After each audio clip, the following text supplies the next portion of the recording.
Merhabalar, ben Meral Olcay, Yedikule Hayvan Barınağı yöneticisiyim. Barınağımız gönüllü hizmet vermektedir.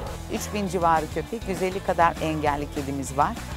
Şehrin İyi Hali projesi bu sene de online farkındalık atölyeleri çalışması şeklinde olacak. Sizleri de aramızda görmek istiyoruz. Haydi sen de başvurunu yap, sen de aramıza katıl, bekliyoruz.